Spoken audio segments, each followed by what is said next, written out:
இந்த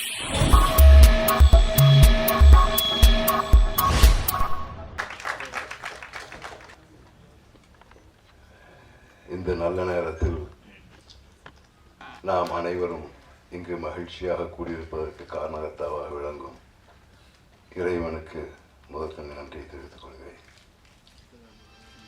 இங்கே கூடியிருக்கும் அனைவருக்கும் என் அன்பையும் பணிவையும் வணக்கங்களையும் தெரிவித்துக் கொள்கிறேன். இந்த படம் பவர் பாண்டி எனக்கு ஒரு முக்கியமான படம்.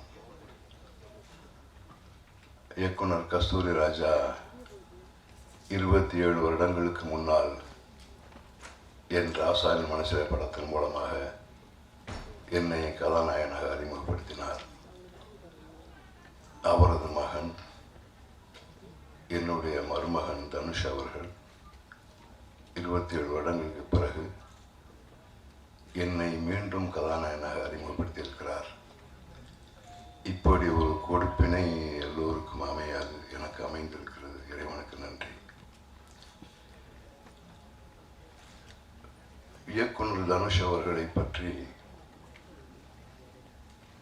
நான் சொல்ல ஆரம்பித்தால் மணிக்கணக்காக நீளும். 2 விஷயங்களை மட்டும் சொல்லிக்கொண்டு முடிக்க விரும்புகிறேன். முதலாவது, இறை அருளால் அவர் இன்று வளர்ந்திருக்கும் உயரம் மிக அதிகம். தமிழில் முன்னணி ஹீரோ, தெலுங்கில் மிகப்பெரிய பெயர், ஹிந்தியில் பெயர், ஹாலிவுட் படங்களில் நடிக்கிறார்.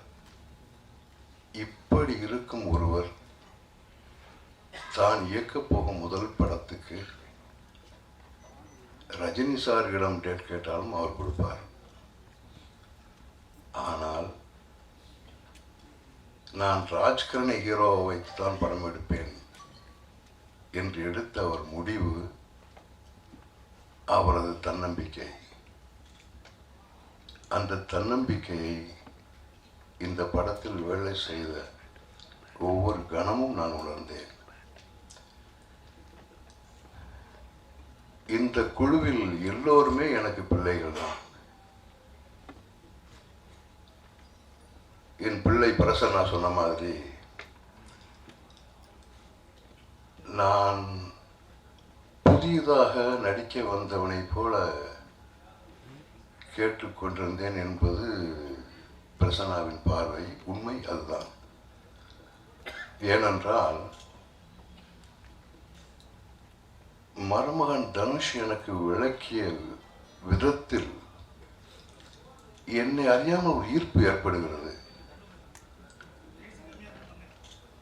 இன்னும் சொல்ல போனால், இதுவரை ராஜ்கிரண் என்று இருந்த ஒரு பிம்பத்தை உடைத்தெறிந்துவிட்டு புதிதாக ஒரு ராஜ்கிரணை இந்த படத்தின் மூலம் உருவாக்கியிருக்கிறார் இயக்குனர் தனுஷ். அவர் சொல்லி தந்த விதத்தில் இந்த பவர் பாண்டி என்பவன் இப்படி இருப்பான், இப்படி நடப்பான், இப்படி பேசுவான், இப்படி சிந்திப்பான் என்று அவர் எனக்கு ஊட்டிய விதத்தில் 50% நான் பண்ணியிருப்பேன் என்று நம்புகிறேன். 100% பண்ணியிருந்தால் டோட்டலாகவே ராஜ்கரன்கிற ஒரு கேரக்டரை மறந்து போயிடும். அந்த அளவு மிகப்பெரிய இயக்குனராக அவர் இறை அருளால் உருவெடுத்திருக்கிறார். எனக்கு மிகவும் மகிழ்ச்சியாக இருக்கிறது. இது இப்படி ஒரு நல்ல இயக்குனரிடம் நான் ஒப்படைக்கும் ஒரு சூழலை ஏற்படுத்தி கொடுத்த இறைவனுக்கு என் நன்றி. வணக்கம்.